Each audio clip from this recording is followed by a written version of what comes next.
Good afternoon. This is Russ, sailing vessel Tautog. I'm sitting here moored in Marathon. I've been here for 1 week exactly, and we're here to inspect our ground tackle. And you'll see something interesting. We now have a twist. My black lines and my white lines have got a twist, as if the boat has done a complete 360. And that's kind of odd, because I'm not aware of that happening, and wind is almost always out of the south, either southeast over there to southwest over here. So curious, but I'm going to untie the black and untwist it. That's what I'm going to do, because this coming week I'm going to take a couple days on the way. And there's our sheriff. He's been out all freaking day. Man, that must be hot. Oh my god, he must be hot. Okay, so let's see here. So what I'm going to do basically is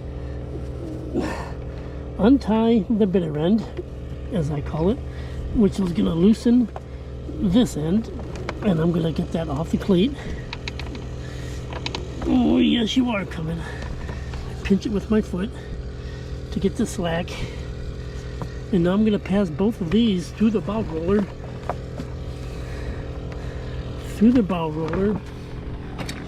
and then untwist them, and then put them right back where they came from.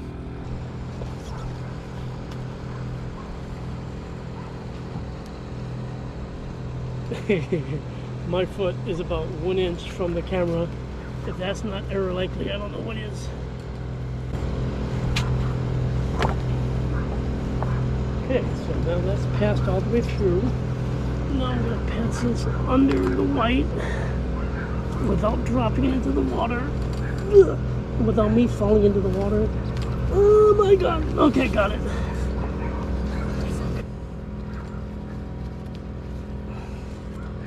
Okay, there we go.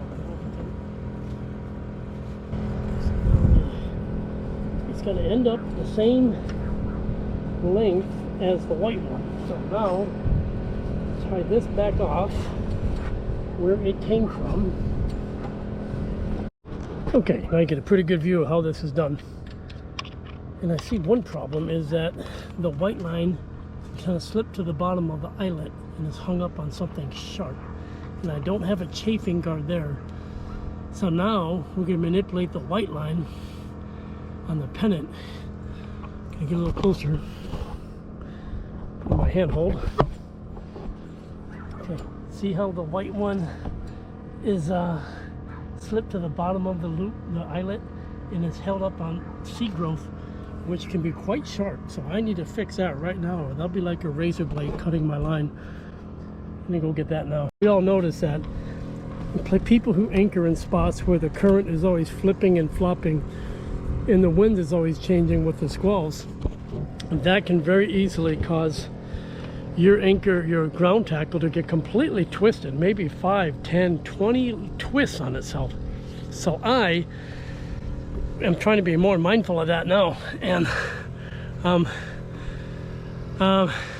you inspect your ground tackle. I guess that's really the fundamental rule. But somewhere in there you get twisted up, and you don't want to twist and snarl, because you never know when you might have to get underway in a hurry.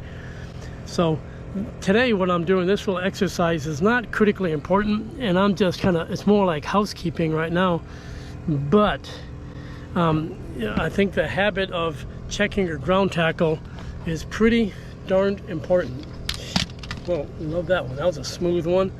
Yeah, so under the heading of check your ground tackle, that's where this goes, no matter whether it's an anchor, whether it's a mooring ball. Good morning, Booty Harbor and Marathon, and welcome to the Wednesday edition of the Marathon Cruisers Net. Today is, of course, Wednesday. It's October the 4th. This is channel 80 Alpha. And my name is, I'm on the motor vessel Karma with my wonderful wife, and I have the privilege of being your net controller today. Can I get a few clicks to let me know I'm getting out there? Wow, good. There's at least 3 people awake this morning. Now, as you know, most of you, we meet here on channel 80 Alpha at 9 a.m. 365 days a year. The purpose of this net is to get to know each other, help each other out, and have a little bit of fun.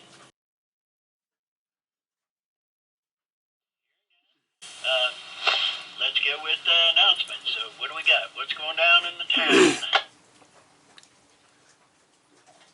Tautog. Go ahead, Tom Tom.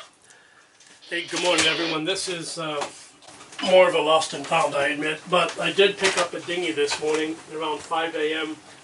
A dinghy was floating past my location at J1, and I recovered it and have it tied to the back of my boat. It's a white hard shell type thing. You'll notice there's two dinghies tied behind my boat, and that normally would mean I have a guest aboard, but I don't have a guest. I found this dinghy, the little white one, which is very similar to the one I borrowed before, Pugsley, when I had Pugsley aboard.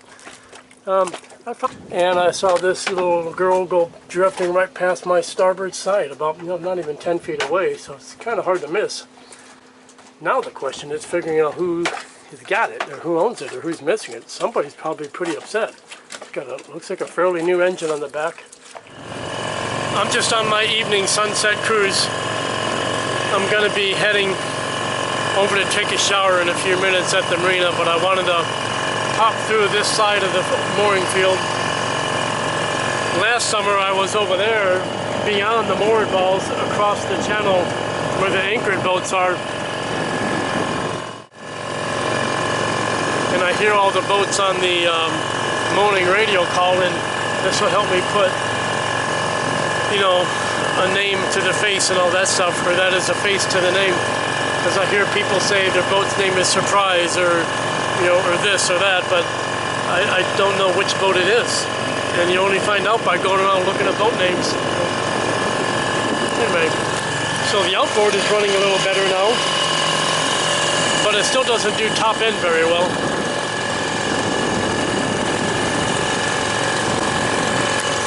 Over here, beyond there, that's the moorings for the boats over 60 feet.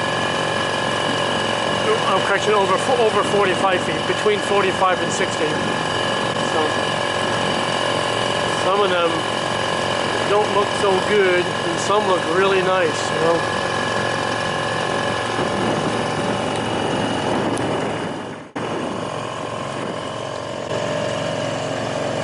And this is what a mooring looks like when you come to pick it up.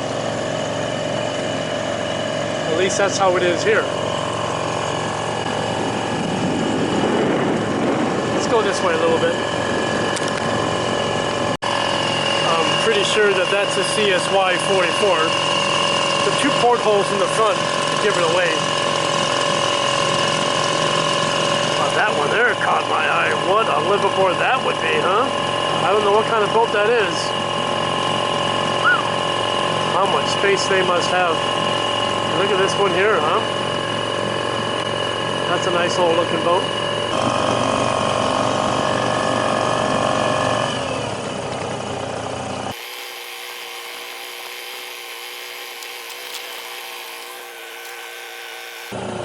We're gonna go right in here.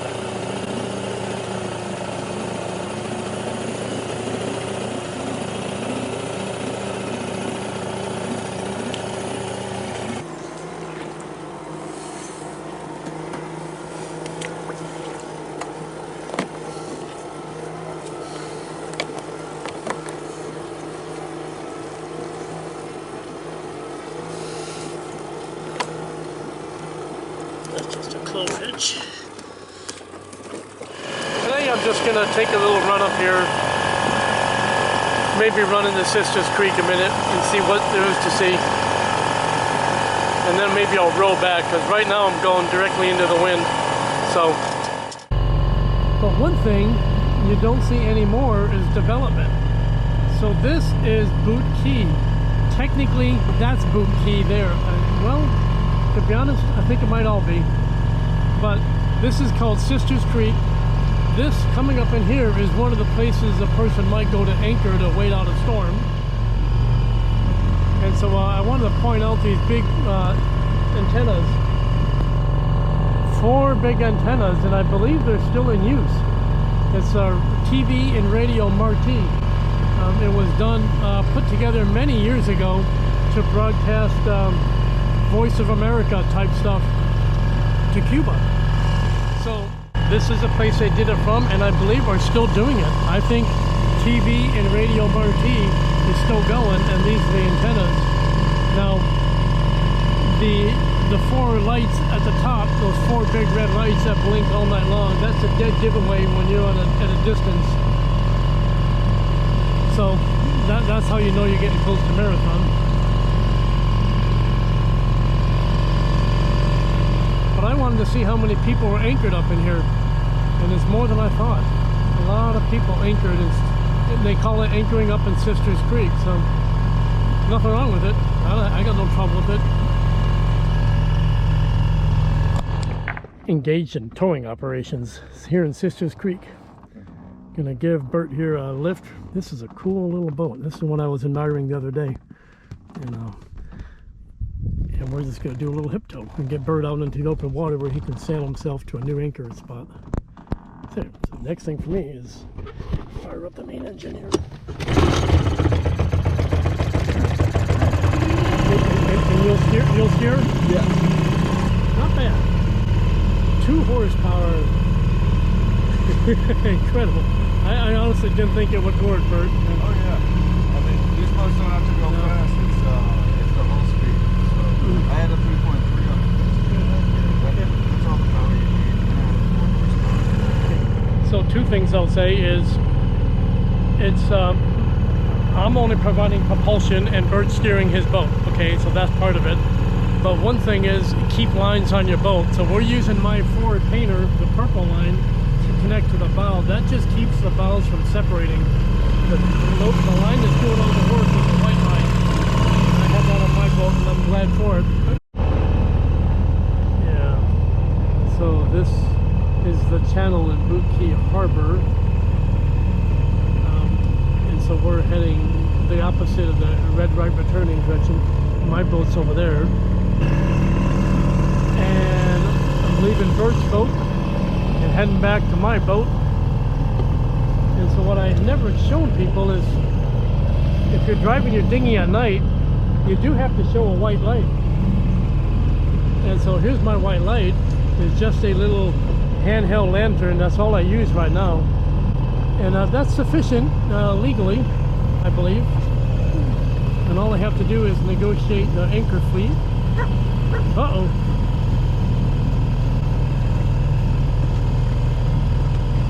Yeah, so it's pretty darn good afternoon. So I met oh my god, look at that hair.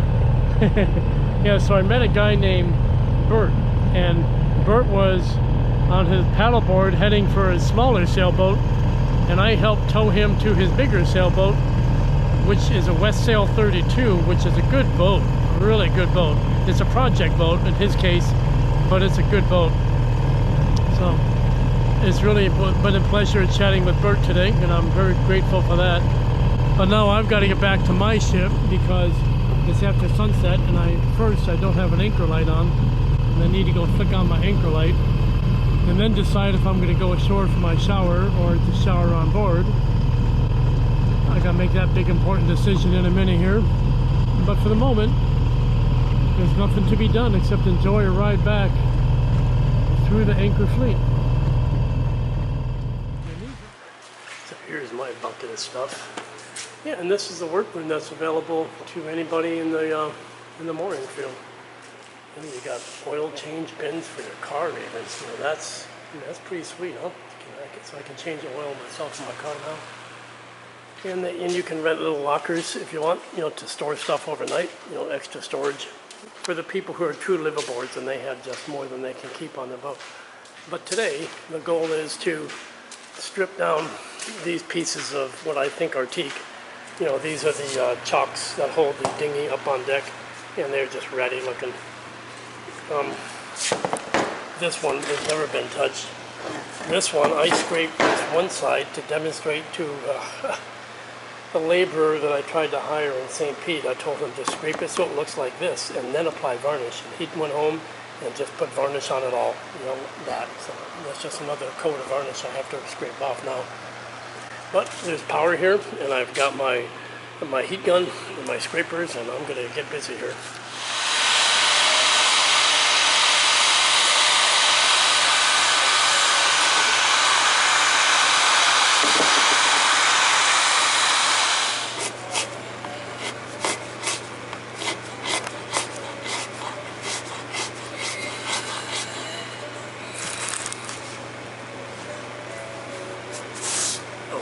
when I'm done.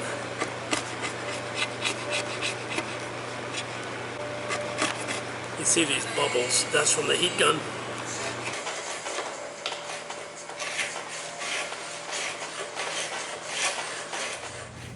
Well, the workshop is a pretty darn good feature, and I haven't had one of those in a marina since I left Scotland, believe it or not. And it's helpful as hell. Now you can see here putting a piece of PVC reinforcement around the oars that I bought. Those are the 2 wooden oars. And one of them, sure enough, did break right at the attachment point where it pivots, and it snapped like a toothpick.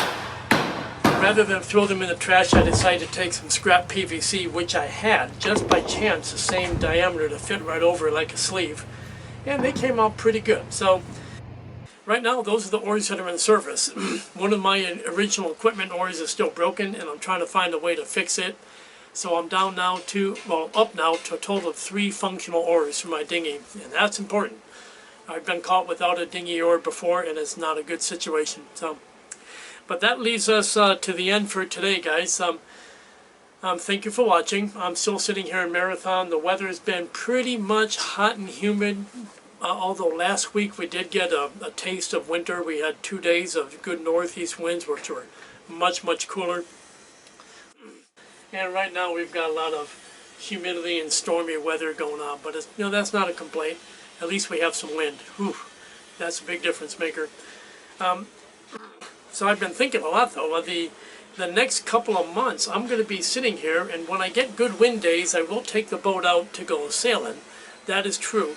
But in the meantime, there's a lot of projects I can get done, and I think I'm going to put together a real quick episode to follow this one, to outline the chores or the projects that I'm thinking of tackling, and I'm going to be putting those up for your suggestions and any comments that people may have. So far, since I've been here, I've been doing small stuff, repairing oars, you know, scraping and varnishing, pretty straightforward work that always has to be done.